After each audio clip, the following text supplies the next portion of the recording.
Hey, ¿qué tal amigos? Stuart here from Spain Speaks. Today we're going to be looking at doing business here in Spain, whether it's easy, whether it's difficult, and if you're deciding to come to Spain to work and to do business, perhaps some of this information could come in handy. So I hope you stick around. So here we are in the middle of December, the 24th of December to be exact. Cold day, it's only about 10 degrees Celsius. But as usual, here in Madrid, the sun is shining, as you can see.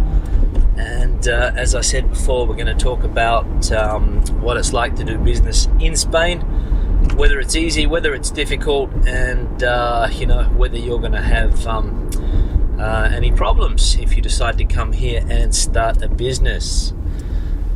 Now, the first thing I will say is that all of the information that I'm using today is based on a ranking called the Ease of Doing Business. I'll link to that down below. And so it's not my opinion. I'll give my opinion on some of the things, but basically it's a ranking done by the World Bank. And when it comes to doing business, you will see that Spain is not an easy country. In fact, Spain ranks number 32 overall out of 190 countries, I think, when it comes to ease of doing business. And there's a few reasons for this.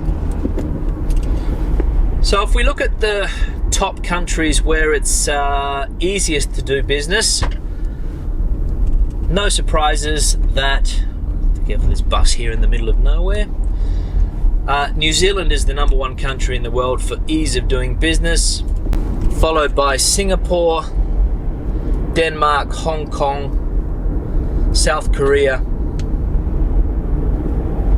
Norway, UK, USA, Sweden, and Macedonia. Believe it or not, it's easier to do business in Macedonia than it is in Australia. So Spain is ranked number 32 overall.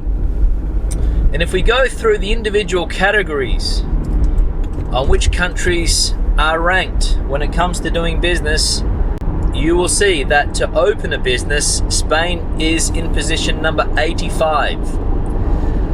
Construction permits, to get construction permits, Spain is in position number 113. To get electricity, Spain is in position number 78. To register property, Spain is in position number 50. To get credit, Spain is in position number 62. For protecting minority investors, Spain is in position 32. For paying taxes, Spain is in position number 37. For trading across borders, Spain is equal first in the world with a lot of other countries as well, but Spain is equal first, so it's easy to trade across borders. For enforcing contracts, Spain is number 29. And for resolving insolvency, Spain is in position number 18. Now, you might think that I am a bank of information here, but it's not true. I have a list that I'm reading from. So that is why I'm able to rattle off these figures so quickly. I have it here in front of me. But basically, when it comes to doing business, Spain is not that easy. And particularly, one of the reasons for this is the bureaucracy. And I will point out that Spain also varies according to the region that you are in. So, for example, the easiest regions in Spain to do business are Logroño, which is in the north, and Madrid, which is obviously the capital. And then that's followed by Pamplona, which is also in the north in Navarra, Valencia, and Badajoz, believe it or not. And then the worst areas in Spain to do business are Vigo and Murcia, I think, or perhaps Zaragoza. I can't remember exactly. But those are places where it's difficult. So inside Spain, you're going to have places where it's easier than others to do business. So if you're planning to go and live in Murcia and open a business, you will have to keep those things in mind. If If you're going to go to Galicia and open a business, keep that in mind. If you come to Madrid, it's going to be easier to do business here than it is in some of those other places. So, one of the reasons for the lack of ease, let's say, of doing business in Spain is the high costs for small businesses. Entrepreneurs, for example, experience a lot of high costs when it comes to doing business. As I said before, bureaucracy is also a problem. When it comes to doing business, there is a lot of bureaucracy in Spain at 3 levels. You have a municipal level, you have an autonomous community level or state level, let's say, and then you also have a national level, which is going to be putting bureaucratic processes in the way of you doing business. So basically that's it. Small and medium companies face a lot of difficulties when it comes to doing business. Now, for larger companies, obviously they have the means to deal with the bureaucracy through lobbies as well, and also just by having, as I said, the resources to do it. But if you're a small business, obviously you're not going to have those resources a lot of the times. Or if you're a sole proprietor, for example, you're not going to have people to do this stuff for you. So you're most likely going to have to hire somebody. That's where the famous gestores come into play. The gestores are people that will set a business up for you. They will do all of the bureaucratic process for you while you sit back and wait. Of course, you're going to have to wait a little while, because as I said before, Spain is number 85 when it comes to starting a business, okay, because it takes sometimes weeks to do certain bureaucratic processes. Now, you're thinking of coming to Spain and opening a business, whether that be an English academy, for example. That could also be a good option. Maybe you have an idea that you want to put into place here in Spain, remembering that Spain is a country that does offer good quality of life, which I have spoken about in other videos. So perhaps you want to come here and blend those two, good quality of life with a small business. Just keep in mind that it's not going to be that easy because of all of these things that I've spoken about just recently. So what can you do when you come here? If you want to open a business, what do you do? Well, if you're a digital nomad, obviously you have a business that you can travel with your laptop and whatever you're doing through the internet, maybe some type of internet marketing, for example. You shouldn't have any problems to become freelance here in Spain and do that type of thing. If you want to set up an academy, remember that is an English academy or a language academy. You think that's a good idea. Study the market beforehand. It can become quite complex to do. A lot of competition. A lot of people, because of the crisis, have gone into businesses like that because they're easy to set up. You don't need a lot of capital.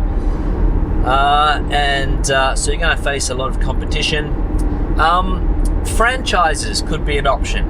Franchises are definitely in fashion at the moment here in Spain, ranging from food chains to clothing stores to courier companies and supermarkets. A supermarket could be a good idea. Food chain, obviously, if you have the money to set up a McDonald's, that could go quite well. But there are other more accessible food chains that blend in with the tastes that the Spanish people have. Obviously, you don't want to come to Spain and open an English restaurant serving English food or something like that, because I don't think it'd be successful. So you have to keep these things in mind as well. Now, I set up a business in 2006. It's a language business. It's been a little bit up and down. I wouldn't say it's the most successful business in the world. I wouldn't say it's the worst business in the world. At its peak, we were doing okay. And then, of course, the crisis came, which changed everything here in Spain. So we had to go back to basics. And as I said, there's a lot of competition in this particular sector, so you have to be careful with that. A lot of people come here and teach English, so there's a lot of potential competition. I didn't have to deal with construction permits. It wasn't a problem for me, but that's very difficult in Spain to do. I didn't really have to worry about getting electricity. The business that I set up was fairly simple in the sense that I just registered the company. It was a €3,000 cost to register a company. And then when you put on the price of what the gestor is going to charge you, and a couple of other bureaucratic processes, you know, you're looking at a fairly, it's not a big outlay, but for somebody that doesn't have a lot of capital behind them, it can be. When it comes to some of the other points that they mentioned before, like protecting minority investors, there have been problems in the past. Yeah, I think it is getting better. The legal processes have improved over the years.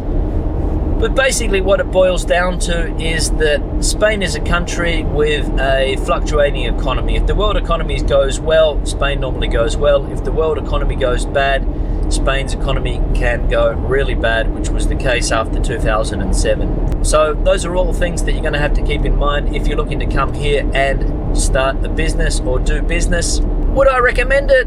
Yeah, absolutely. I wouldn't let any of the statistics put you off. It's going to be hard, but it's going to be hard anywhere. Remember that even in countries where it's easy to do business, there's no guarantee that those businesses are going to be a success. If you can find a niche in the market, fantastic, you know, go for it.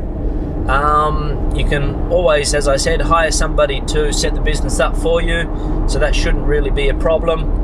And yeah, do your market research, and more or less it should be okay. So if that's what you're planning to do, yeah, go for it, because you can combine a quality of life which is reasonably good weather, with a business that, you know, I don't expect to become rich, but if you're able to make a decent living, why not give it a crack?